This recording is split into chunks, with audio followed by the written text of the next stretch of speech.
একটা দেশে যারা জনগণের উপর গণহত্যা সংগঠন করেছে, গণহত্যাকারীদের জনগণের ময়দানে রাজনীতি করার কোনো অধিকার থাকতে পারে না।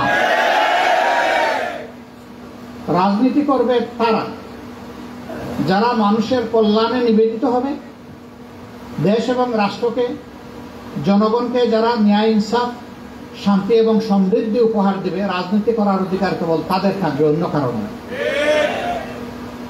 এবং রাজনীতি করতে হবে দেশের মানুষের সেন্টিমেন্টকে ধারণ করে, আকাঙ্ক্ষাকে ধারণ করে।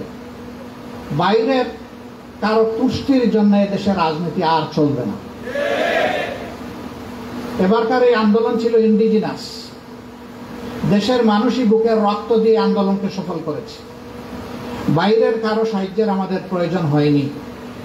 যেই জাতি এই দেশকে স্বৈরাচারের কলঙ্ক মুক্ত করেছে বুকের রক্ত দিয়ে, সেই জাতি এই দেশের স্বাধীনতা, সার্বভৌমত্বের পাহারাদারি করতে হবে কারো সাহায্য ছাড়াই, ইনশাআল্লাহ।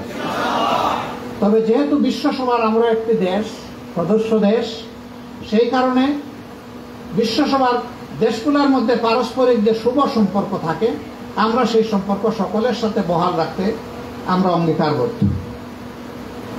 আমাদের সংবিধানে বলা হয়েছে, বাংলাদেশের সংবিধানে, যে প্রত্যেকটি সভ্য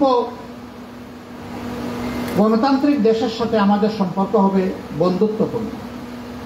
কারোর সাথে আমরা শত্রুতা করব না। একটা দেশ ছাড়া যাদেরকে আমাদের দেশ কোনো স্বীকৃতি দেয়নি, বিশ্বের অনেক দেশ স্বীকৃতি দেয়নি, ওদের নাম নিয়েও আমি নিতে চাই না। জনগণের স্বার্থের বিপরীত কাজে হাত দিয়ে আমরা সংশোধনের চেষ্টা করব। কথা যদি তারা আমাদের পরামর্শ শুনতে না চান, সবার আগে আমরাই প্রতিবাদ করব। এটি আমাদের নাগরিক দায়িত্ব, এটি আমাদের রাজনৈতিক অঙ্গীকার। এই ব্যাপারে কোনো ছাড় নেই। তবে আমরা আশাবাদী যে তাদেরকে ওরকম কোনো দৃষ্টি আকর্ষণী কিংবা তাদের কোনো কর্মের প্রতিবাদ করার আমাদের দরকার হবে না।